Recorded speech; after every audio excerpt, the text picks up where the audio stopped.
सरस्वती माँ से पूछना कि हनुमान जी के पास कितना ज्ञान है। तो सरस्वती माँ कहती हैं कि जैसे समुद्र की गहराई को मापने का कोई मापदंड नहीं है, वैसे हनुमान जी के ज्ञान को मापने का कोई मापदंड नहीं है कि कितना ज्ञान है हनुमान जी के पास। जय हनुमान ज्ञान गुण सागर और जय कपीस तिहुँ लोक उजागर। ऐसा ज्ञानी, ऐसा बलवान भगवान को आज मिल गया। भगवान ने कहा तुम्हारे बिना नहीं रह सकता हूं, अब तो तुम्हारे साथ ही रहूंगा और जहां जहां तुम रहोगे मैं वहीं वहीं रहूंगा। एक दिन की बात, समुद्र के किनारे सभी वानर बैठे हुए थे। हनुमान जी एकांत में भजन कर रहे थे बैठे बैठे। जामवंत जी बिल्कुल पास में भगवान के बैठे। तो भगवान उदास थे। तो जामवंत जी ने कहा कि आप उदास क्यों हैं? कितने वानर आपकी सेवा में और आपका सहयोग करने के लिए कृत संकल्पित हैं। आपकी जो समस्या है, हर समस्या का समाधान ये पदम 18 जूथब बंदर मिलकर के करेंगे। भगवान ने कहा समूह अगर किसी को मिल जाए और वो व्यक्ति ये सोचे कि इस समूह से समाधान हो जाएगा, तो ऐसा संभव नहीं है। याद रखना। बोलो भाई। हो सकता है कि ज्यादा समूह हो तो और समस्या बढ़ जाए, समस्या ही बढ़ जाएगा, समाधान तो हो नहीं। ज्यादा समूह हो तो समस्या बढ़ जावे। अच्छा बोलो भैया, परिवार बढ़ता है तो खर्च बढ़ता है, और अगर विवेक की कमी है तो समस्या भी बढ़ जाती है। बोलो बढ़ जाती कि नहीं? अगर विवेक की कमी है तो समस्या बढ़ जाती है, और श्रम की कमी है प्यारे तो याद रखना धन का भी अभाव हो जाता है। क्योंकि जो मेहनत नहीं करते हैं, श्रम नहीं करते हैं, लक्ष्मी उनका साथ नहीं देती है। इसलिए मेहनत तो करनी चाहिए, श्रम करना चाहिए, और विवेक से परिवार का और समाज का संचालन करना चाहिए। जामवंत जी ने कहा कि इतने बानर आपके पास हैं, अब आपको उदास होने की जरूरत ही नहीं। भगवान ने कहा ज्यादा संख्या से ऐसा नहीं है कि समाधान हो जाए। रावण के पास भी बहुत संख्या थी, बड़ा जनबल था, धनबल था, लेकिन अंत में क्या कंडीशन हुई? समस्या बढ़ती ही चली गई, समाधान मिला नहीं, समस्या बढ़ती ही चली गई। समस्या का समाधान कैसे होगा प्रभु? भगवान राम ने कहा सुनो बूढ़े बाबा, मैं आपको बता रहा हूं समस्या का समाधान। 3 शक्तियां यदि किसी को प्राप्त हो जाएं तो समाधान मिल जाता है। 3 शक्तियां। जामवंत जी ने कहा 3 शक्तियों के नाम बताओ। ध्यान से सुनना, 3 शक्तियों के नाम बता रहा हूं। शक्तियां तो बहुत हैं, लेकिन 3 शक्तियां जो महाशक्तियां के रूप में हैं उनके नाम मैं बता रहा हूं। बिल्कुल सुनना, ध्यान से सुनना। अगर इधर उधर मन गया तो फिर आपके जीवन की जो समस्या है वो अटकी रह जाएगी, समाधान नहीं मिलेगा। लेकिन समाधान देना चाहता हूं। 3 शक्तियां भगवान राम ने कहा जिसे भी मिल जाती हैं उसे निश्चित रूप से समाधान मिल जाता है। जामवंत जी आश्चर्यचकित हो गए, ध्यान से सुनने लगे। बताओ। सभी वानरों से कहा सुनो, बहुत महत्वपूर्ण बात कह रहे हैं प्रभु राम। 3 शक्तियां जिसके पास होंगी उसकी हर समस्या का समाधान हो जाएगा। इसलिए समस्या का समाधान करना है तो 3 शक्तियों के नाम सुनो। कौन कौन? भगवान ने कहा एक तो संत होना चाहिए उसके पास। क्या होना चाहिए? समाधान के लिए संत होना चाहिए। एक संत शक्ति के रूप में। क्यों भाई? संत। दूसरा का समस्या के समाधान के लिए वीर सैनिक होना चाहिए। क्या होना चाहिए? वीर सैनिक होना चाहिए। और संस्कार देने के लिए सती होना चाहिए समाज में, संस्कार जिससे मिलता है। अब बताओ 3 शक्तियां हो गई ना, संत, सैनिक और सती। अगर 3 शक्तियां किसी परिवार में हैं तो परिवार की हर समस्या का समाधान होता रहेगा। 3 शक्तियां किसी देश में हैं तो देश की हर समस्या का समाधान होता रहेगा। मुझे 3 चाहिए। जामवंत जी ने कहा कि मुझे तो विश्वास है कि आपको तीनों मिल गए, तीनों हैं आपके पास। भगवान ने कहा नहीं नहीं, हमारे पास कहां है। हम जिससे लड़ने जा रहे हैं उसके पास 3 हैं। हाँ, जिससे हम लड़ने जा रहे हैं रावण से, उस इसलिए चिंता कर रहा हूं कि ये समूह देख रहा हूं, ये विश्वास कर लूं कि इतने वानरों से आज राम को विजय श्री मिल जाएगी। ऐसा संभव नहीं है। क्यों? रावण के पास 3 महाशक्तियां हैं। जामवंत जी ने कहा पहले रावण की महाशक्तियां बताओ कौन कौन। कहा रावण के पास सती के रूप में सुलोचना है, जो तपस्या कर रही है कि ये लंका की सत्ता अक्षुण्ण बनी रहे, इसके लिए तपस्विनी तपस्या कर रही है। और महान तपस्विनी के रूप में आज पूरी दुनिया में चर्चित है। कौन? सुलोचना। आपने भी विश्वास किया कि नहीं? सुलोचना। हाँ, समझ में बात आ रही है ना? समझना तो पड़ेगा ही। अच्छा, समझ में बात नहीं आ रही होती तो इतनी शांति से बैठती नहीं आप, ये पक्की बात है।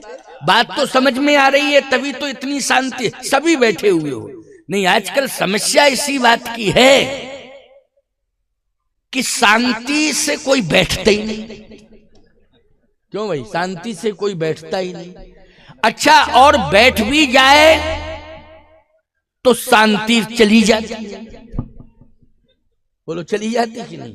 लेकिन यहां मैं देख रहा हूं, यज्ञ भगवान की कृपा है और स्वामी जी के, स्वामी सतप्रज्ञानंद जी महाराज के संस्कार हैं कि यहां मैं देख रहा हूं, आश्चर्य दिखाई दे रहा है। 2-5 देवियां एक साथ बैठ जाएं तो शांति से नहीं बैठ सकती। यहां हजारों देवियां शांति से बैठी हैं। बोलो, इससे बड़ा आश्चर्य और क्या हो सकता है?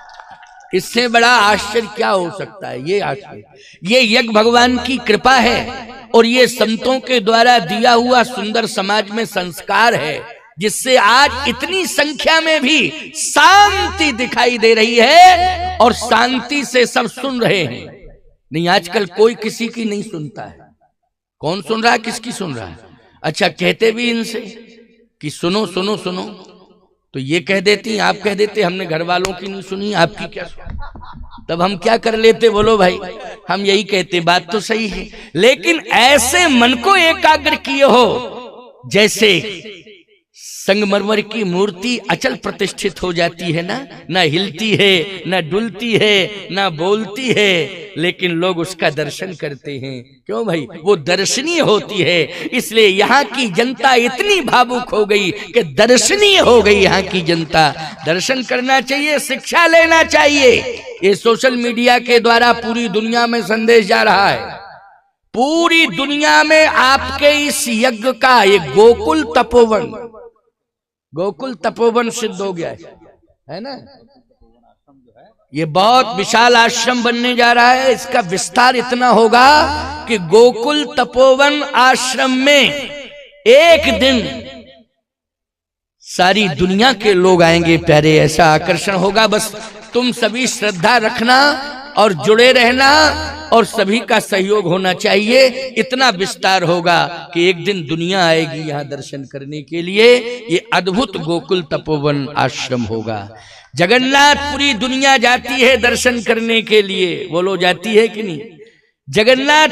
जगन्नाथ महाप्रभु का दर्शन करने के लिए सारी दुनिया जाती है पूरी। जो जगन्नाथ महाप्रभु का दर्शन करने जाएंगे, एक दिन वो गोकुल तपोवन आश्रम में भी दर्शन करने आएंगे। विश्वास की बात है। बोलो, इतना तो आपको विश्वास सही है कि जगन्नाथ महाप्रभु का दर्शन करने दुनिया जाती है। बोलो, जाती है कि नहीं जाती? हाँ, सबने कहा जाती है। मानना पड़ेगा, वो तो दुनिया जाती है तो मानोगे क्यों नहीं? बोलो, सारी दुनिया जा रही है। ये जगन्नाथ महाप्रभु का प्रभाव है। याद रखना, एक दिन वो आएगा। मेरा हृदय कह रहा है इस बात का। स्वामी जी के अंदर वो ऊर्जा है, स्वामी सतप्रज्ञानंद जी महाराज के अंदर वो क्षमता है कि जहां भी ये प्रयास कर लेते हैं वहां पर धाम बन जाता है, तीर्थ बन जाता है। ये इनकी विशेषता है। इसलिए आप भी विश्वास रखिए कि आज जो संत वाणी से आपके कानों तक ये संदेश पहुंच रहा है, ये संत वाणी व्यर्थ नहीं जाएगी। इसका साकार स्वरूप एक दिन दिखाई देगा। तो आए सुने, 3 महाशक्तियां। भगवान ने कहा कि चिंता का विषय यही है कि रावण से युद्ध करने के लिए हम सब जा रहे हैं, लेकिन विजयश्री मिल जाए इसकी कोई गारंटी नहीं। जामवंत जी ने कहा कि आपके प्रभाव को हम जानते हैं, विजयश्री तो मिलेगी मिलेगी। भगवान ने कहा ठीक है, आपका ये समर्पण है, मेरे प्रति आपका समर्पण है, तो आप निराशात्मक भाषा का प्रयोग थोड़ी करोगे। क्यों, समर्पण की बात है ना। लेकिन मैं जानता हूं जो सत्य है वो सत्य है, क्योंकि रावण को 3 महाशक्तियां मिल चुकी हैं। एक तो सुलोचना, वो तपस्या कर रही है, जब तक सुलोचना तपस्या करती रहेगी लंका का कुछ भी नहीं बिगड़ेगा। दूसरी बात क्या है, रावण को एक ऐसा सैनिक मिला है जिसका नाम मेघनाद है, वो इंद्रजीत है, उसने इंद्र को भी जीत लिया है। ऐसा इंद्रजीत सैनिक शूरवीर रावण को मिला है, रावण के पास है, उसका नाम क्या है, मेघनाद। जामवंत जी बोले हाँ, हमारे कान खुल गए प्रभु, अभी तक तो दिमाग ही में ये बात नहीं आ रही थी, कान खुल गए, आपने तो मेरे कान खोल दिए हैं, वाह प्रभु धन्य है। और तीसरी शक्ति, महाशक्ति के रूप में विभीषण जैसा संत मिल गया है, जो भजन कर रहा है लंका में बैठा बैठा। जहां संत रहता है और भजन करता है, वहां की भूमि की रक्षा उस संत का भजन कवच बन करके करता है, ये सत्य है। भजन कवच बन करके वहां की भूमि की रक्षा करता है। अब चूंकि विभीषण भजन कहां कर रहा है, बोलो, लंका की भूमि पर कर रहा है, तो प्रभाव पड़ेगा कि नहीं पड़ेगा। जामवंत जी ने कहा कि आपने तीनों महाशक्तियों के नाम बताए, ये बिल्कुल सत्य है, मैं भी सुनकर के आश्चर्यचकित हो गया हूं प्रभु, लेकिन मेरी भी बात सुन लो, मेरा अनुभव क्या। अगर रावण को सुलोचना जैसी सती मिली है जो तपस्या कर रही है रावण को विजयश्री दिलाने के लिए, तो अयोध्या में उर्मिला जैसी महासती तपस्विनी तपस्या कर रही है वो श्री राम को विजयश्री दिलाने, उर्मिला।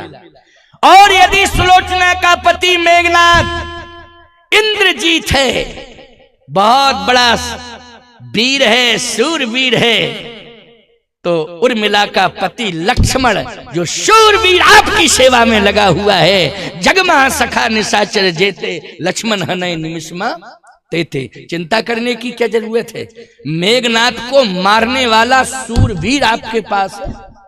अच्छा बोलो, मेघनाद को किसने मारा था? मेघनाद को लक्ष्मण जी ने। बहुत अच्छी बात, देखो श्रोता ये सब समझदार हैं, बहुत अच्छे हैं। हाँ देखो सब समझ रहे हैं, हमें ये पता ही नहीं था कि सब समझते हैं, तो हम आते ही क्यों लेकिन ये सत्य है कि सब समझ रहे हैं, बहुत अच्छे श्रोता हैं, वाह। मेघनाद को मारने वाला शूरवीर सैनिक श्री राम भद्रजू के पास है वो लक्ष्मण। जामवंत जी ने कहा कि आपको डरने की जरूरत ही नहीं है, उदास होने की जरूरत, सोचने की जरूरत नहीं है। उर्मिला महासती है, लक्ष्मण महान शूरवीर है, और यदि आप कहते हो कि विभीषण जैसा संत महाशक्ति के रूप में रावण के पास है, तो जामवंत जी ने कहा श्री राम के पास हनुमंत जैसा संत है, डरने की क्या जरूरत। 3 महाशक्तियां अगर रावण के पास हैं तो 3 आपके पास भी है। भगवान राम ने कहा फिर भी समस्या है। क्या? बोले 3 वोट रावण के पास, 3 वोट राम के पास। क्यों भाई? बोलो भाई, जब 3-3 मत पक्ष विपक्ष दोनों के पास हैं, तो अब विजयश्री की क्या आशा की जाए, जल्दी बोलो। अच्छा बात समझ में आ रही है कि नहीं आ रही है? आ रही है ना, बात समझ में आ रही है। जामवंत जी ने कहा ये बात तो है, ये बात तो है। अब समस्या तो बनी ही रहेगी, क्योंकि 3 महाशक्तियां, 3 मेरे पास, 3 रावण के पास, 3 वोट रावण के पास, 3 वोट राम के पास। अब विजयश्री किसको मिलेगी बताओ? जामवंत जी बोले एक मत जिसके पास ज्यादा हो,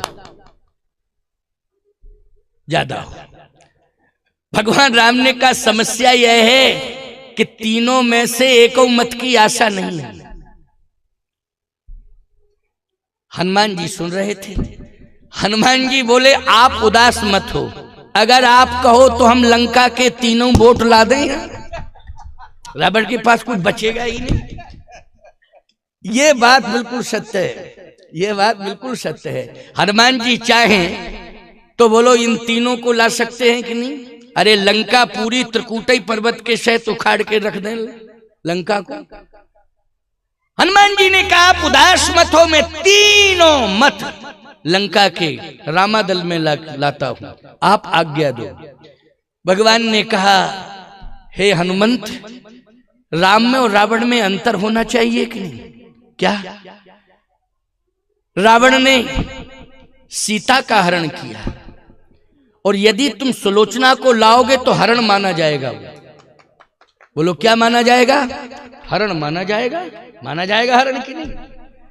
लोग यही कहेंगे राम में रावण में कोई अंतर नहीं है, क्योंकि रावण ने अगर सीता का हरण किया है तो राम पक्ष से हनुमान जाकर के सुलोचना का हरण करके लाए हैं। बदनामी तुम्हें भी मिलेगी और बदनामी मुझे भी मिलेगी। किसी भी नारी का हरण नहीं करना चाहिए। नारी का तो समाज में वैदिक परंपरा से वरण होना चाहिए, तब किसी नगर में लाई जानी चाहिए। वैदिक परंपरा से क्या होना चाहिए? वरण होना चाहिए। इसलिए नहीं, ऐसा तो हो ही नहीं सकता है। मैं सीता को वरण करके लाया हूं और रावण हरण करके ले गया है, इसलिए अंतर है। क्या अंतर है? सीता जी अयोध्या में आई जनकपुर से, तो क्या लेके आई हैं? बोले सीता जी सगुन लेकर के आई हैं, मंगल लेकर आई हैं। सगुन समझते हो ना आप लोग? शुभ सगुन होते हैं ना। जैसे गाय बछड़े को पिला रही हो, दूध पिला रही हो गाय, तो गौ माता अगर अपने बछड़े को दूध पिला रही हैं और ऐसा आप दृश्य, ऐसा दर्शन आप कर लेते हैं, तो अनुभव क्या करते हैं? बोलो ये शुभ शगुन हुआ है। बोलो यही मान्यता है कि नहीं? ये शुभ शगुन हुआ है। ब्राह्मण मस्तक पर तिलक हो, हाथ में शास्त्र हो, बोलो भाई ऐसे ब्राह्मण का आप दर्शन कर लो तो शुभ माना जाता है कि नहीं माना जाता है? आपने कहा शुभ माना जाता है। नकुल होता है एक, नकुल इसको जो भी कहते हो, न्योला, न्योला समझ रहे हो ना? न्योला सामने से निकल जाए तो क्या माना जाता है? शुभ दर्शन माना जाता है। हिरण सामने से आ जाए तो मृगमाला आ जाए, समूह के साथ अगर हिरण आ जाए तो मृगमाला का दर्शन तो बहुत ही शुभ होता है। ये सभी शुभ संकेत हैं। ऐसे ही मांग में सिंदूर भरा हो, माथे में सिंदूर होता है ना, ये माथे में सिंदूर लगा है, क्या कहते हैं उड़ीसा में? सिंदूर कहते हैं। मस्तक पर सिंदूर, सुहागवती नारी के मस्तक पर क्या रहता है? सिंदूर रहता है। बोलो रहता है? पता चल जाता है कि ये सुहागवती नारी है, विवाह हो चुका है, ये सुहाग का प्रतीक है, ये सुहागवती नारी है। बोलो माथे का सिंदूर ही तो बताता है ये कि ये सुहागवती नारी है। पहचान। एक सज्जन बोले महाराज ये बताइए, नारी की तो पहचान है माथे में सिंदूर और मंगलसूत्र गले में पड़ा हो, मंगलसूत्र लटकता है ना, तो पहचान है कि सुहागवती नारी विवाह हो गया। लेकिन पुरुष का विवाह हो गया, ये क्या पहचान? ये पहचान बताओ, पुरुष का विवाह हो गया। ये प्रश्न प्रायः होता रहता है। क्यों स्वामी जी, आपके पास भी लोग आते होंगे और इसी तरह के खोज के प्रश्न करते हैं। पता नहीं, कोई औचित्य नहीं होता है, लेकिन अरे भाई तुम पूछ लो कि भैया आप विवाहित हो कि आप विवाहित हो, क्या दिक्कत की बात है? वो कह देगा नहीं हम विवाहित हैं। फिर आपको पहचान बताओ, पहचान बताओ। अरे तो वाणी से ही विश्वास कर लो पहचान है, हैं? अरे नकली वेशभूषा तो कोई भी बना सकता है, बोलो भाई। लेकिन सही बात तो यह है कि वाणी पर विश्वास करना ही पड़ेगा आपको। लेकिन नहीं, पहचान ऐसी बताओ कि दूर से ही पहचान में आ जाए कि इस व्यक्ति का विवाह हो गया। मैंने कहा देखो पहचान बता रहा हूं, तुम लोग भी सुन लो पहचान। हाँ क्यों भाई? अब ऐसे आजकल सोशल मीडिया में जब इस तरह के प्रश्न होते हैं ना, उत्तर मिलता है तो लोग बहुत ध्यान से सुनते हैं कि नहीं? और कई बार सर्च करके सुनते रहते हैं। हाँ ये कंपटीशन चल रहा है आजकल, तो यही तो विडंबना है। लेकिन मैं स्पष्ट बात कहता हूं, और बहुत साफ कहता हूं, समझने की कोशिश करना। शादी का पहला दिन पत्नी का समर्पण, वो शब्द निकलते हैं, समर्पण की जो पराकाष्ठा होते हैं, वो पहला शब्द समर्पण का निकालती है। वो कहती है, इस जगत में मेरी दृष्टि में केवल तू ही तू। बहुत बड़ी बात है। परमात्मा माना जाता है, बोलो माना जाता है कि नहीं? तू ही तू। तुलसीदास जी से पूछा गया, भारत की नारी क्या कह रही है एक पुरुष को देख करके कि तू ही तू? तुलसीदास जी ने कहा, वेद मंत्रों को साक्षी करके, देवताओं को साक्षी करके, समाज को साक्षी करके, अग्नि को साक्षी करके इसका वर्ण हुआ है। इसलिए वर्ण हुआ है तो आज शास्त्र कहता है कि नारी तूने जिसका मंडप के नीचे वर्ण किया है, तेरा परमात्मा वही है। आज से तेरा परमात्मा वही है। एक ही धर्म एक व्रत ने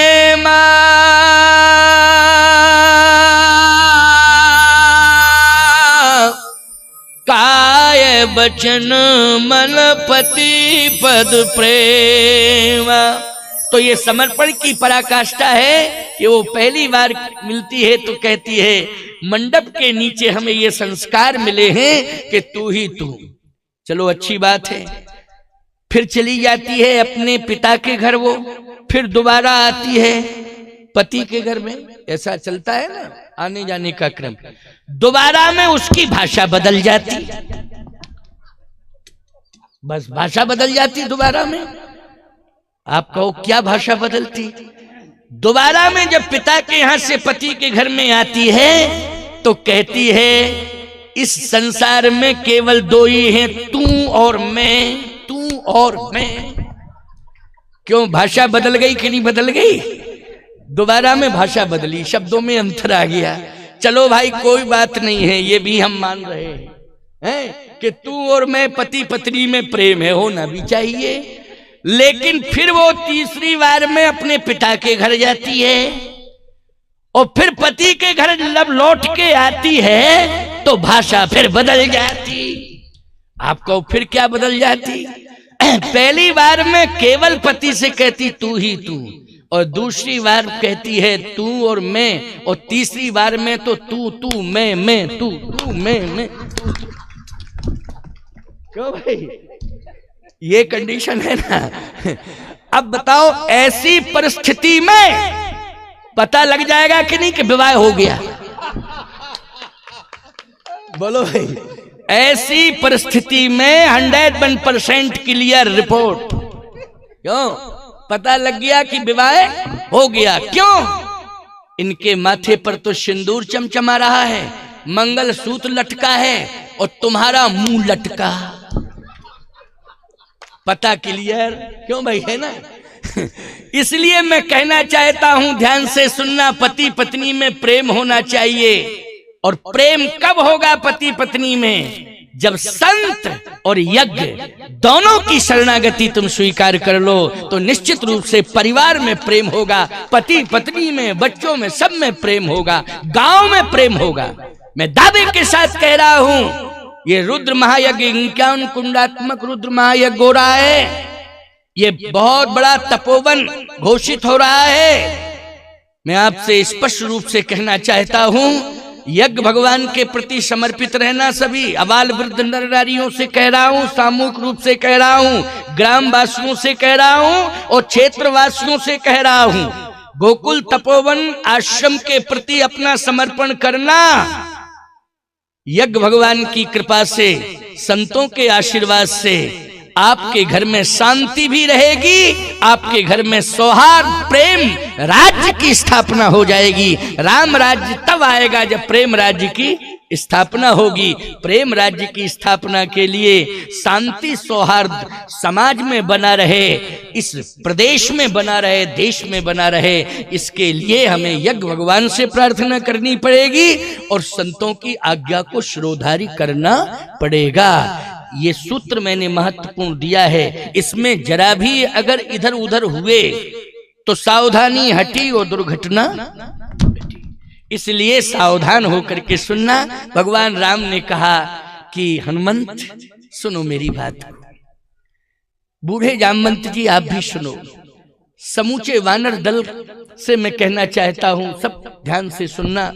पूरी दुनिया सुन रही है मेरी बात को, मैं सभी को बताना चाहता हूं कि जब मैं जनकपुर से सीता को लेकर के अवधपुर आया तो सीता अपने साथ सगुन लेकर के आई अयोध्या में। क्या लेके आई? सगुन लेकर आई। गोस्वामी जी ने लिखा है, आए राम ब्याहे घर जब ते भयउ आनंद अवधपुर तब ते। आनंद ये शगुन का प्रतीक है, बोलो है कि नहीं? आनंद यदि हो रहा है तो ये शगुन का संकेत है कि नहीं? शगुन से ही आनंद है। अगर आनंद है आपके जीवन में तो ये शुभ शगुन है आपके लिए, बोलो है कि नहीं? अब आनंद किसके द्वारा मिला है आपको? बस ये समझ लेना कि उसी ने हमें ये शुभ संकेत दिया है। ये शुभ और सुख इन दोनों से जोड़ा है, शुभ और सुख दोनों से जोड़ा है। तो आपको शुभ और सुख, आनंद, मंगल, इससे यज्ञ भगवान जोड़ रहे हैं। आप यज्ञ से जुड़े रहिए, यज्ञ भगवान आपको सुख और शांति से जोड़ के रखेंगे, सदा रखेंगे। लेकिन लंका वालों से पूछा कि अयोध्या में सीता जी आई थी तो सगुन लेकर के आई थी, मंगल लेकर आई थी, सुख लेकर आई थी, आनंद लेकर आई थी, लेकिन लंका में क्या लेके आई? तो लंका की जनता ने रावण से कहा कि लंका में सीता असगुन लेकर आई, अमंगल लेकर आई है। अब बोलो सीता एक ही है, लेकिन अयोध्या में क्या लेके गई? मंगल, सगुन, बोलो लेके गई ना। लेकिन लंका में जब गई वही सीता तो क्या लेके गई? अमंगल, असगुन। राक्षसों ने कहा कि ये दूसरी सीता है कि वो दूसरी थी? वो जो अयोध्या में पहुंची थी मंगल लेकर, शगुन लेकर, वो सीता कोई और थी। और लंका में जो सीता अमंगल और असगुन लेकर के आई है, ये सीता दूसरी है। रावण बोला नहीं नहीं नहीं नहीं, मैं वही सीता को लेके आया, कंफर्म रिपोर्ट है, मैं वही सीता लेके आया। हाँ, क्यों? जनकपुर में देख के आया था, पहचान लिया था मैंने, वही सीता को लेके आया हूं। तो सीता एक है, लेकिन असर अलग अलग क्यों दिखाई दे रहा है? प्रभाव अलग अलग क्यों दिखाई दे रहा है? बोलो भाई, सीता जब एक है तो प्रभाव अलग अलग क्यों दिखाई दे रहा है? सावधानी से सुनना। उसी समय विभीषण बोल पड़ा, संत बोल पड़ा, कहा तुम लोगों की समझ में नहीं आएगा, मैं बता रहा हूं। सीता वही है, लेकिन असर अलग अलग क्यों, प्रभाव अलग अलग क्यों? कारण यह है कि सीता अयोध्या में वरण करके लाई थी और सीता लंका में हरण करके लाई। नारी जब वरण करके लाई जाती है तो उस घर के और नगर गांव के लिए वो सगुन होती है, और जब नारी हरण करके जिस नगर में आती है तो वो असगुन लेकर के आती है, अमंगल लेकर के आती है। इसलिए हरण करके लाए हो, इसलिए असगुन और अमंगल हो रहे हैं। मंदोदरी भी बोल पड़ी, प्रहस्त भी बोल पड़ा, सभी राक्षस बोल पड़े। जब ते तुम सीता हरियाणी, ओ कुछ गुण हो न जाए बखानी, असुगुण हो न जाए बखानी। जब से लंका में हरण करके सीता आई हैं, तब से असगुन ही असगुन हो रहे हैं। क्यों? हरण करके आई। तो भगवान राम ने कहा ऐसा नहीं करना है कि सुलोचना का हरण करके तुम लाओ, फिर तो ये कन्फर्म है कि विजय कभी मिल ही नहीं सकती, बदनामी अलग मिलेगी। विजय की तो बातें ही छोड़ दो, बदनामी अलग मिलेगी। इसलिए ऐसा काम नहीं करना है। किसी भी देश की नारी क्यों ना हो, हमें सम्मान करना चाहिए। यही राम का संकेत है, यही राम का चरित्र है कि किसी भी देश की नारी क्यों ना हो, सम्मान होना चाहिए। बोलो होना चाहिए सम्मान कि नहीं होना चाहिए? अगर विदेशी नारी हमारे यहाँ आ जाए तो हम अपमान करेंगे उसका? नहीं करेंगे, बल्कि हम ऐसा प्रयास करेंगे कि हमारे सनातन की परंपरा को स्वीकार करे और सनातन संस्कृति के अनुसार अपना जीवन यापन करे। तो बोलो अभूतपूर्व परिवर्तन माना जाएगा कि नहीं माना जाएगा? अभूतपूर्व परिवर्तन माना जाएगा। भारत की नारी में तो जन्म से ही संस्कार होते हैं। आर्यावर्त की नारी में, भारत की नारी में तो जन्म से ही संस्कार होते हैं। वो जन्म से संस्कार लेकर के आती है, इसलिए कोई बहुत बड़ी विशेषता नहीं है कि आपने संस्कार दिए। लेकिन जिसके जीवन में संस्कार ही ना हो, उसे अगर संस्कार मिल जाए तो ये बहुत बड़ी विशेषता मानी जाती है।